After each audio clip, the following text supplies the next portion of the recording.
안녕하세요. 난세일기 구독자 여러분, 금혁입니다. 난세일기라는 채널을 오픈하고 2개월이 넘게 정치, 시사 관련한 콘텐츠를 주로 진행을 하고 있습니다. 유튜브에 대해서는 아무것도 몰랐고 또 영상 편집이나 녹화에 대해서도 아무것도 몰랐던 제가 정말 용기 하나만 믿고 시작을 했는데 감사하게도 많은 분들의 사랑과 응원 속에서 이제 그 구독자 3만 명 돌파를 눈에 앞두고 있습니다.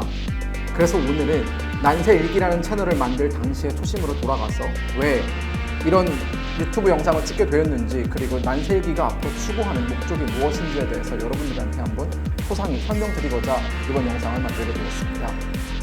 가끔 생방송으로 제 생각을 말씀드렸지만 이렇게 정식 영상을 통해서 제 생각을 말씀드리는 것은 처음이라 좀 떨리기도 합니다. 오늘 영상에서는 크게 두 가지로 말씀을 드리겠습니다. 첫째, 왜 채널 이름이 난세일기이냐? 이런 질문을 정말 많이 받았죠.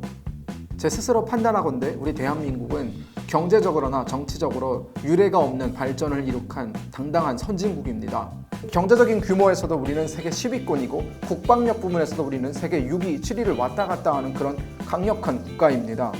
외교적인 측면에서도 한국은 G20에 당당히 속해 있는 그런 국가이고 대한민국 여권이 가지고 있는 파워는 상당히 강합니다.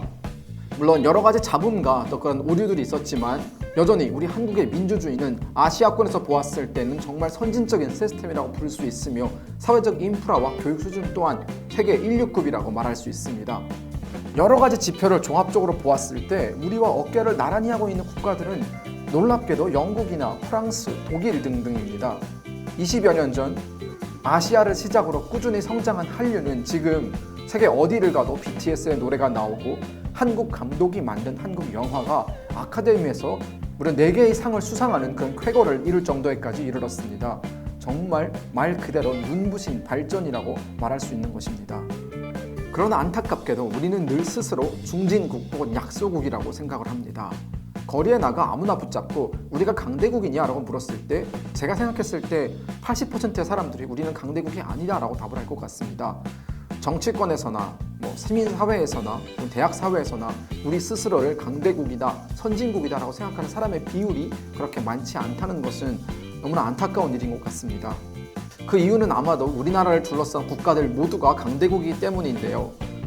특히 스트롱맨 시대가 등장한 지금 중국의 시진핑이나 러시아의 푸틴, 일본의 아베와 같은 그런 스트롱맨 리더들, 굉장히 강력한 파워를 가지고 있는 리더들은 한국에게 위협적인 지도자들입니다. 그들 모두 자국의 이익 극대화에 초점을 맞추고 있고, 즉 이 말은 한국의 이익과 그런 나라들과의 이익이 충돌하는 시점에서 한국은 반드시 그들로부터 압박을 받을 수 있을 거란 뜻이기도 합니다. 쉽게 얘기하면 사드 배치 이후 중국의 경제 제재나 혹은 강제징용 관련 대법원 판결 이후에 일본의 경제제재 등의 사례를 보았을 때 그들 국가들은 우리들보다 경제적으로나 군사적인 면에서 압도적인 위치에 있기 때문에 우리는 늘 압박을 받는 것입니다. 이런 주변 나라들도 대한민국을 위협하고 있는데 우리와 한민족이라고 하는 저 북한의 김정은은 핵무기 개발을 완성했고 대륙간 탄도미사일 개발에 열중을 하고 있습니다. 북한은 시도 때도 없이 군사적 도발을 해오고 있고 언제나 대한민국의 위협이 될 수 있는 그런 존재입니다. 정말 우리가 믿을 거라는 것은 저기 태평양 건너에 있는 미국뿐인데 지금 트럼프 대통령도 우리에게는 그들의 아군인지 적군인지 가끔 헷갈리게끔 만드는 그런 예측할 수 없는 지도자이기도 합니다. 상황이 이러다 보니 한국의 대외 안보적 환경은 그리 녹록지 않은 상황이고 즉 이것을 난세라고 부를 수 있습니다. 자, 그렇다면 우리 국내의 상황은 좀 어떻습니까? 정치권과 시민사회 모두 완벽하게 둘러나뉘어 온종일 정치 싸움에만 몰두하고 있습니다. 박근혜 탄핵을 계기로 보수 세력에게서 정권을 이양받은 현 집권 여당은 일명 문빠라고 불리는 극성 지지 세력에게 기대어 매우 편향적으로 정치를 하고 있습니다. 그들이 내세웠던 경제정책 대부분 성공하지 못하고 있고 특히 자신있게 문제 해결을 외쳤던 고용정책은 오히려 더 악화되고 있다는 것이 여러 가지 통계를 통해서 이미 증명된 바 있습니다. 최저임금의 급격한 상승으로 인해서 수많은 자영업자들이 어려움을 토로하고 있고 그로 인해 내수시장은 날이 갈수록 얼어붙고 있습니다. 실례로 저 명동이나 이태원 정말 그렇게 옛날에 가게들이 즐비했던 곳을 지금 나가보면은 두 집 건너 하나, 세 집 건너 하나씩은 빈 가게를 내놓는다라는 그런 문구가 내걸려 있을 정도로 자영업자들의 상황이 매우 좋지 않습니다. 보수 세력의 무능함과 그 부패함을 신랄히 비판하면서 정권을 잡은 지금의 진보 세력은 똑같이 무능과 부패함이라는 프레임에 갇혀서 전혀 빠져나오지 못하고 있는 상황입니다. 조국 사태를 계기로 많은 국민들은 깨달았습니다.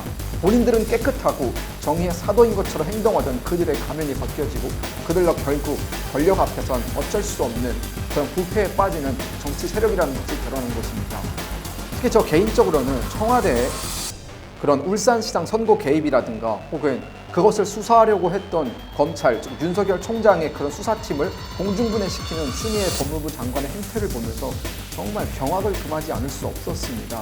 어떻게 민주사회에서 이러한 일들이 일어날 수 있는지 저는 여전히 의문입니다. 물론 대법원의 판결이 나와 봐야 알겠지만 그러한 의혹이 있다라는 것만으로도 그들이 평소에 내세웠던 그런 도덕적인 올바름 혹은 뭐랄까요, 그 정의로움에 굉장히 큰 타격을 입은 것은 분명하고 그 사건의 실체가 벗겨지면 벗겨질수록 그들은 더 큰 타격을 입게 될 것입니다. 조국의 모습에서 무경우가 보였고 그런 맹목적으로 정권을 옹호하려고 하는 유시민의 모습에서 전광훈의 모습이 보입니다. 과연 그들이 다른 게 무엇인가요? 자, 지금까지 진보 세력의 무능함에 대해서 얘기를 했습니다. 그렇다면 보수 세력은 어떻습니까? 그들의 무능함은 정말 한두 가지 말로 설명할 수 없을 정도에 이르고 있습니다.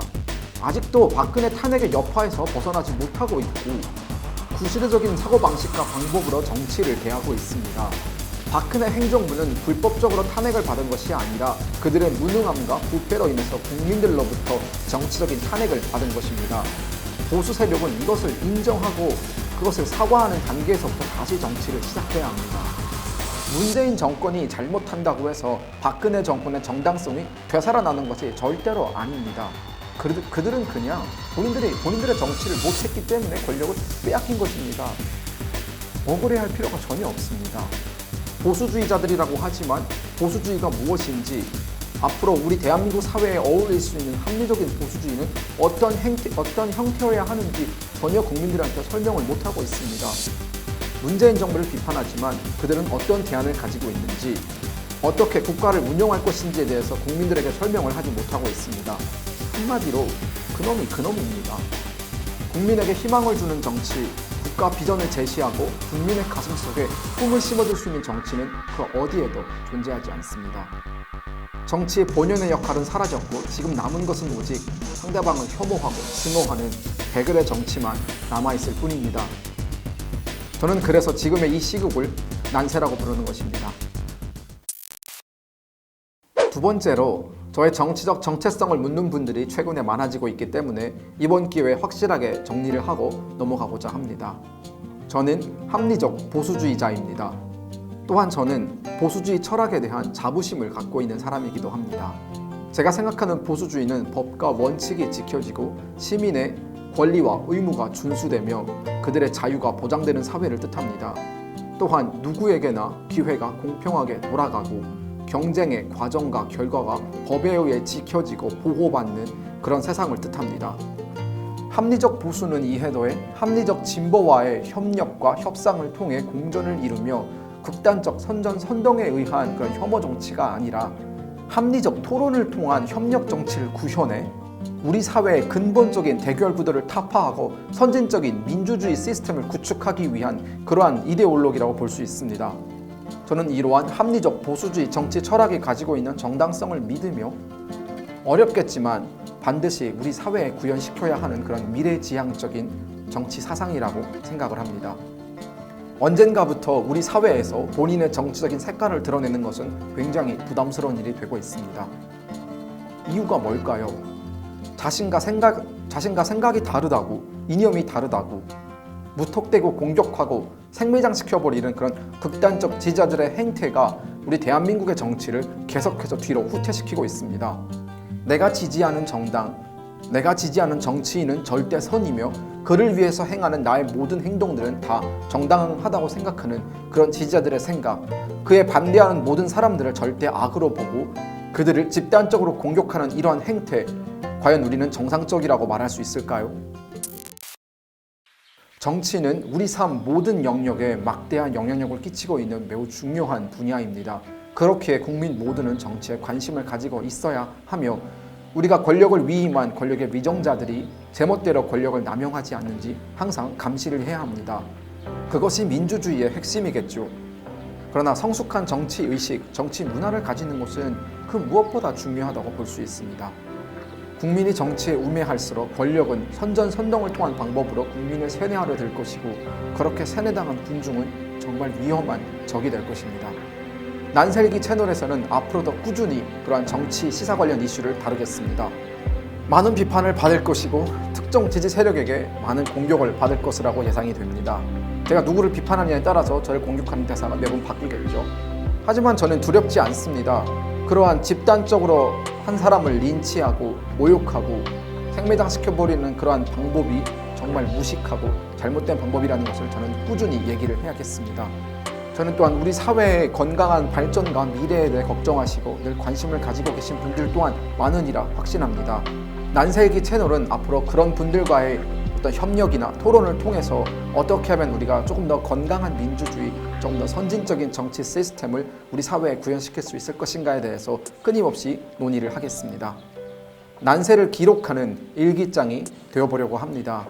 또한 우리가 난세 속에서 어떻게 합리적인 방안을 추구하고 미래지향적인 논의를 하는지도 다 기록하겠습니다. 우리는 난세를 살고 있지만 뜻이 있는 곳에 반드시 길이 있을 것입니다. 지금까지 난세일기의 김금혁이었습니다. 언제나 시청해주셔서 정말 감사합니다.